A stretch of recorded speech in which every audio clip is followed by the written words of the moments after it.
नमस्कार दोस्तों, एक बार फिर से आप सभी के सामने हाजिर हूँ मैं इंडियन आर्मी एग्ज़ाम 2023 के जीके के महत्वपूर्ण क्वेश्चनों की एक नई वीडियो में।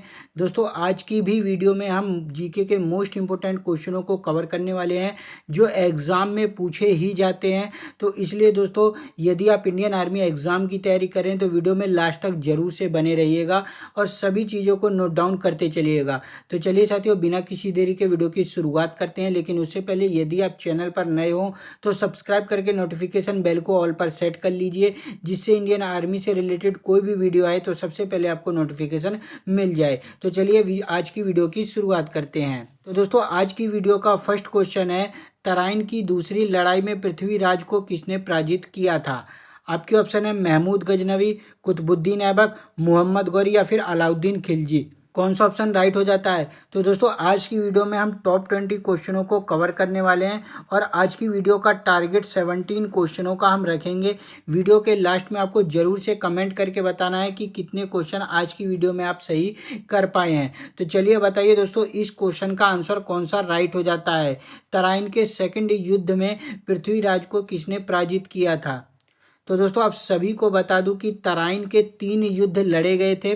पहला युद्ध 1191 ईस्वी में लड़ा गया था, जो दोस्तों पृथ्वीराज चौहान और मोहम्मद गौरी के बीच में लड़ा गया था और जिसमें पृथ्वीराज चौहान ने युद्ध को जीत लिया था। फिर दोस्तों उसके बाद दूसरा तराइन का युद्ध लड़ा गया 1192 ईस्वी में। कब दोस्तों?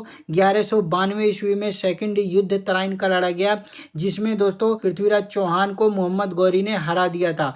तो ये चीज़ आपको याद रख लेनी है कि तराइन के फर्स्ट और सेकंड युद्ध पृथ्वीराज चौहान और मोहम्मद गौरी के बीच में ही लड़े गए थे। पहला युद्ध पृथ्वीराज चौहान ने जीता था और दूसरा युद्ध मोहम्मद गौरी ने जीता था।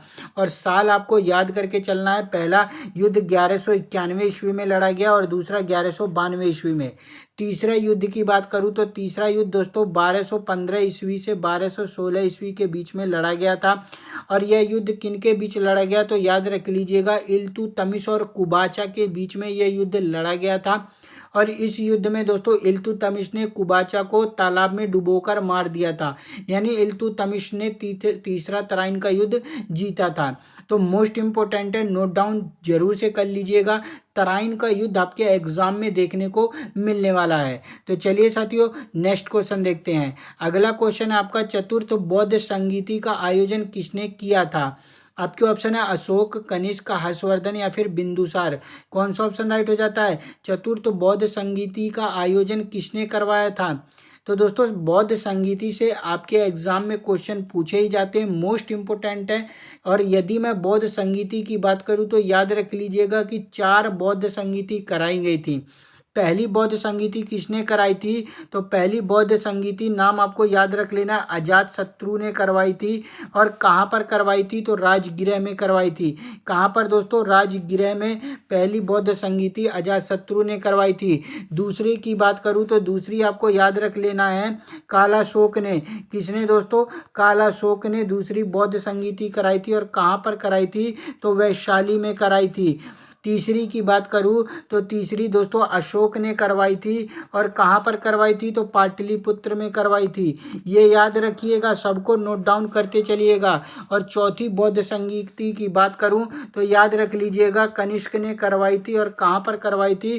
कुंडलवन में। कहाँ पर दोस्तों? कुंडलवन में करवाई थी। अब दोस्तों इसकी ट्रिक आपको बता देता हूँ कि चारों बौद्ध संगीति को याद करने की कौन सी ट्रिक है। देखिए सबसे पहले आपको क्या लिख लेना है, ए के इस तरीके से लिख लेना है और नीचे उसके RVP क्या दोस्तों? RVP। अब देखिए पहली बौद्ध संगीति अजातशत्रु ने करवाई थी, कहाँ पर? राजगृह में। दूसरी बौद्ध संगीति कालाशोक ने करवाई थी, वैशाली में। तीसरी बौद्ध संगीति अशोक ने करवाई थी, पाटलिपुत्र में। और चौथी बौद्ध संगीति कनिष्क ने करवाई थी, कुंडलवन में। तो इस तरीके से आप याद कर सकते हैं चारों बौद्ध संगीति की, जो दोस्तों आपको देर तक याद रहेंगी। ठीक है दोस्तों, तो इसको जरूर से नोट डाउन कर लीजिएगा, मोस्ट इंपोर्टेंट है। हर एग्जाम में दोस्तों बौद्ध संगीति से क्वेश्चन पूछा ही जाता है। चलिए अगला क्वेश्चन देखते हैं। अगला क्वेश्चन है आपका, बड़ा इमामबाड़ा कहाँ स्थित है? आपके ऑप्शन है आगरा, लखनऊ, पटना या फिर इलाहाबाद।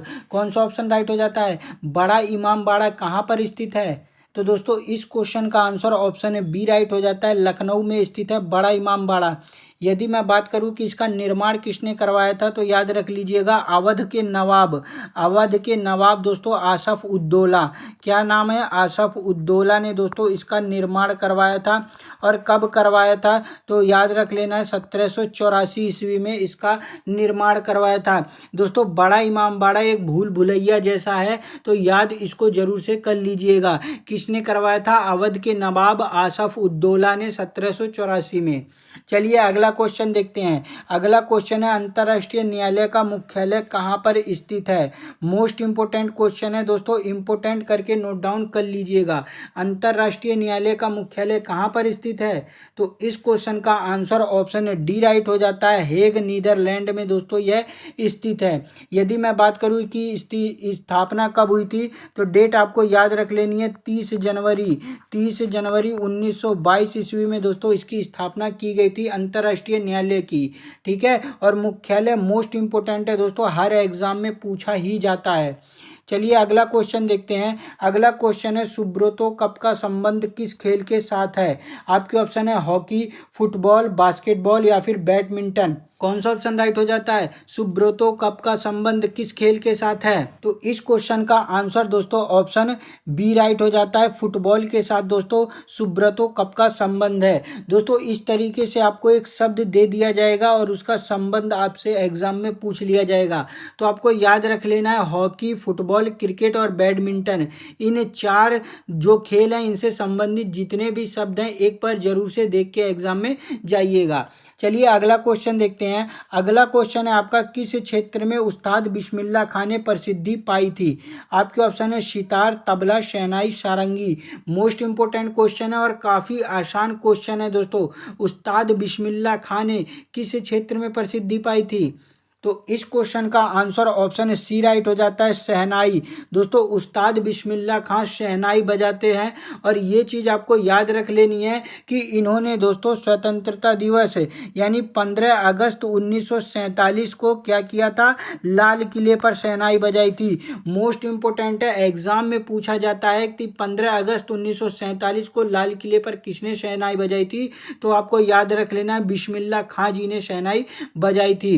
अगली बात बता दूं, इन्हें दोस्तों 4 सर्वोच्च पुरस्कार प्राप्त हैं।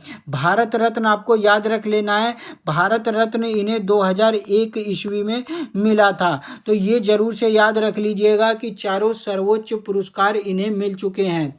ठीक है दोस्तों, अभी तक अगर दोस्तों आपने वीडियो को लाइक नहीं किया है तो प्लीज़ वीडियो को एक लाइक कर दीजिए, अपने सभी फ्रेंड्स में शेयर कर दीजिए और चैनल पर नए हो तो सब्सक्राइब जरूर से कर लीजिए, क्योंकि इस चैनल पर दोस्तों डेली आपको मैं इंडियन आर्मी से related most important video provide कराता हूँ। तो चैनल को जरूर से सब्सक्राइब कर लीजिएगा।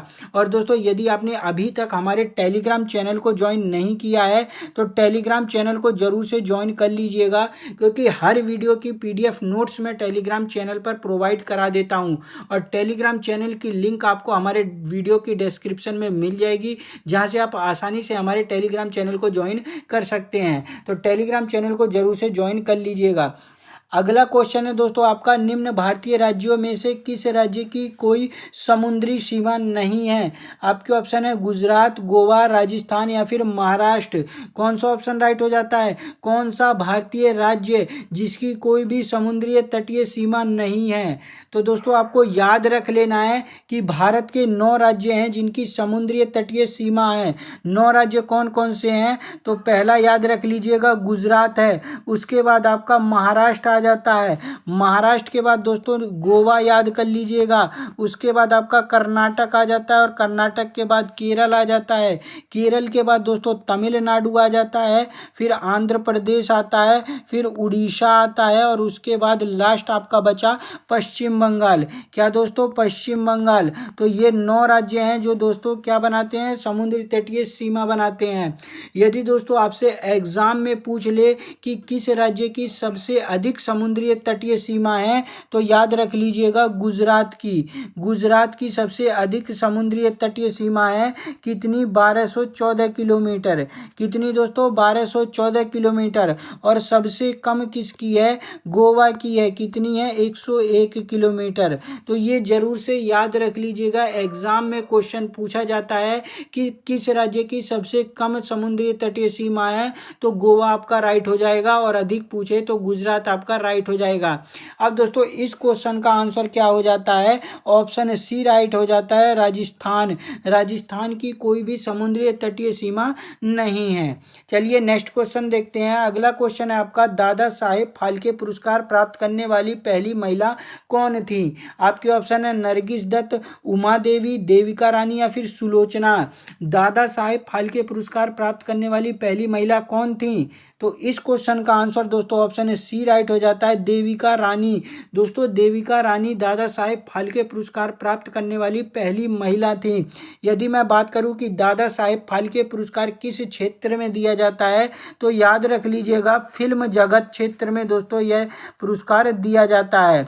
और इसकी शुरुआत कब हुई थी? तो 1969 ईस्वी में दोस्तों इसकी शुरुआत की गई थी। तो ये सब चीज़ें याद कर लीजिएगा दोस्तों। को एक एक क्वेश्चन के साथ जितने क्वेश्चन बन सकते हैं सभी क्वेश्चन मैं कवर करा दूंगा, बस वीडियो में लास्ट तक जरूर से बने रहिएगा। चलिए अगला क्वेश्चन देखते हैं। अगला क्वेश्चन है, विश्व एड्स दिवस कब मनाया जाता है? तो इस क्वेश्चन का आंसर कौन सा राइट हो जाता है? तो इस क्वेश्चन का आंसर दोस्तों ऑप्शन है डी राइट हो जाता है, 1 दिसंबर। दोस्तों 1 दिसंबर को विश्व एड्स दिवस मनाया जाता है। मोस्ट इंपोर्टेंट है, नोट डाउन करके जरूर से चलिएगा। चलिए अगला क्वेश्चन देखते हैं। अगला क्वेश्चन है, संसार में सबसे अधिक वर्षा वाला स्थान कौन सा है? आपके कौन सा ऑप्शन राइट हो जाता है? तो इस क्वेश्चन का आंसर दोस्तों ऑप्शन डी राइट हो जाता है, मासिन राम। दोस्तों मासिन राम संसार में सबसे अधिक वर्षा वाला स्थान है। और मासिन राम पड़ता कहाँ है? तो याद रख लीजिएगा मेघालय में। कहाँ पर दोस्तों? मेघालय में यह पड़ता है। चलिए अगला क्वेश्चन देखते हैं। अगला क्वेश्चन है, इंदिरा गांधी नहर को किन नदियों से पानी मिलता है? कौन सा ऑप्शन राइट हो जाता है? इंदिरा गांधी नहर को किन नदियों से पानी मिलता है? तो इस क्वेश्चन का आंसर दोस्तों ऑप्शन ए राइट हो जाता है, सतलुज और व्यास नदी से दोस्तों इंदिरा गांधी नहर को पानी मिलता है। चलिए अगला क्वेश्चन देखते हैं। अगला क्वेश्चन है, विश्व की सबसे बड़ी खाड़ी कौन सी है? आपके ऑप्शन है मैक्सिको की खाड़ी, फारस की खाड़ी, बंगाल की खाड़ी या फिर हडसन की खाड़ी। कौन सा ऑप्शन राइट हो जाता है? विश्व की सबसे बड़ी खाड़ी कौन सी है? तो इस क्वेश्चन का आंसर ऑप्शन ए राइट हो जाता है, मैक्सिको की खाड़ी दोस्तों विश्व की सबसे बड़ी खाड़ी मानी जाती है। अगला क्वेश्चन देखते हैं। अगला क्वेश्चन है, राष्ट्रपति भारतीय संविधान के किस अनुच्छेद के तहत राष्ट्रीय आपात की स्थिति घोषित कर सकते हैं? कौन से आर्टिकल का यूज करते हैं राष्ट्रीय आपात घोषित करने के लिए? तो इस क्वेश्चन का आंसर दोस्तों ऑप्शन ए राइट हो जाता है, आर्टिकल 352 का यूज किया जाता है राष्ट्रीय आपात के लिए। यदि दोस्तों आर्टिकल 356 की बात करूं तो याद कर लीजिएगा राजकीय आपात यानी राष्ट्रपति शासन दोस्तों आर्टिकल 356 के तहत लगाया जाता है। और आर्टिकल 360 की बात करूं तो याद रख लीजिएगा वित्तीय आपात लगाया जाता है आर्टिकल 360 के तहत। चलिए अगला क्वेश्चन देखते हैं। अगला क्वेश्चन है, एकात्मक संरचना और अध्यक्षात्मक शासन प्रणाली रूप वाले देश का एक उदाहरण है। कौन सा देश है दोस्तों? आपके ऑप्शन है यूएसए, कनाडा, भारत या फिर फ्रांस। मोस्ट इंपोर्टेंट है, इसको दोस्तों इंपोर्टेंट करके नोट डाउन कर लीजिएगा। चलिए बताइए कौन सा ऑप्शन राइट हो जाता है? तो इस क्वेश्चन का आंसर दोस्तों ऑप्शन ए राइट हो जाता है, यूएसए। यूएसए दोस्तों एकात्मक संरचना वाला एक देश है। चलिए अगला क्वेश्चन देखते हैं। अगला क्वेश्चन है दोस्तों, निम्न में से किस एक में सर्वोच्च विशिष्ट ऊष्मा का मान होता है? आपके ऑप्शन है कांच, तांबा, शीशा या फिर जल। किसमें दोस्तों सर्वोच्च विशिष्ट ऊष्मा का मान होता है? तो इस क्वेश्चन का आंसर दोस्तों ऑप्शन है डी राइट हो जाता है, जल। जल में दोस्तों सर्वोच्च विशिष्ट ऊष्मा का मान होता है। नेक्स्ट क्वेश्चन देखते हैं। अगला क्वेश्चन है, माइकोप्लाज्मा जिस रोग से संबंधित है वह निम्न में से किन अवयवों को प्रभावित करता है? वह किन अवयवों को प्रभावित करता है? तो इस क्वेश्चन का आंसर दोस्तों ऑप्शन ए राइट हो जाता है, श्वास को दोस्तों श्वास को प्रभावित करता है माइकोप्लाज्मा। चलिए अगला क्वेश्चन देखते हैं। अगला क्वेश्चन है आपका, डाइस्टेस एंजाइम का स्रोत क्या है? आपके ऑप्शन है लार ग्रंथि, अमाशय, यकृत या फिर अग्नाशय? कौन सा ऑप्शन राइट हो जाता है? डाइस्टेस एंजाइम का स्रोत क्या है? तो इस क्वेश्चन का आंसर दोस्तों ऑप्शन ए राइट हो जाता है, लार ग्रंथि। लार ग्रंथि दोस्तों डाइस्टेस एंजाइम का स्रोत है। मोस्ट इंपोर्टेंट करके नोट डाउन कर लीजिएगा। चलिए अगला क्वेश्चन देखते हैं। अगला क्वेश्चन है, रोग प्रतिकारकों को उत्पन्न करने वाला सेल कौन सा है? आपके ऑप्शन है red blood cell, neutrophil, lymphocyte या फिर प्लेटलेट? कौन सा ऑप्शन राइट हो जाता है? रोग प्रतिकारकों को उत्पन्न करने वाला सेल। तो इस क्वेश्चन का आंसर दोस्तों ऑप्शन सी राइट हो जाता है, लिम्फोसाइट दोस्तों रोग प्रतिकारकों को उत्पन्न करने वाला सेल है। चलिए नेक्स्ट क्वेश्चन देखते हैं। अगला क्वेश्चन है, मानव हृदय में कितने वाल्व होते हैं? आपके ऑप्शन है 4, 3, 2, 1। कितने वाल्व होते हैं मानव हृदय में? मोस्ट इंपोर्टेंट है दोस्तों, हर एग्जाम में पूछा ही जाता है। चलिए बताइए इसका कौन सा आंसर राइट हो जाता है? तो इस क्वेश्चन का आंसर दोस्तों ऑप्शन ए राइट हो जाता है, मानव हृदय में 4 वाल्व होते हैं। चलिए अगला क्वेश्चन देखते हैं। दोस्तों आज की वीडियो का यह लास्ट क्वेश्चन है और क्वेश्चन है, हमारे शरीर की किन कोशिकाओं में सबसे कम पुनर्योजी शक्ति होती है? आपके ऑप्शन है मस्तिष्क, पेशी, अस्थि या फिर यकृत? कौन सा ऑप्शन राइट हो जाता है? तो दोस्तों इस क्वेश्चन का आंसर ऑप्शन है डी राइट हो जाता है, यकृत। यकृत कोशिकाओं में सबसे कम पुनर्योजी शक्ति होती है। तो दोस्तों आज की वीडियो यहीं पर मैं समाप्त करता हूं। सॉरी दोस्तों, आज की वीडियो में मैं केवल 20 क्वेश्चन ही लेकर आ पाया। वीडियो बनाने का मुझे टाइम नहीं मिल पाया, लेकिन आपको अब से डेली दोस्तों 25 क्वेश्चन या 30 क्वेश्चन वीडियो में मैं लेकर ही आऊँगा। तो ज़रूर से दोस्तों चैनल को सब्सक्राइब कर लीजिएगा। और दोस्तों अभी तक आपने वीडियो को शेयर नहीं किया है तो प्लीज़ वीडियो को एक बार शेयर कर दीजिए। टेलीग्राम चैनल को ज्वाइन जरूर से कर लीजिएगा। हर वीडियो की PDF नोट्स मैं वहीं पर प्रोवाइड करा देता हूं। ठीक है दोस्तों, तो उसको जरूर से ज्वाइन कर लीजिएगा। चलिए दोस्तों मिलता हूं नेक्स्ट एक धमाकेदार वीडियो के साथ। तब तक के लिए जय हिंद, जय भारत दोस्तों।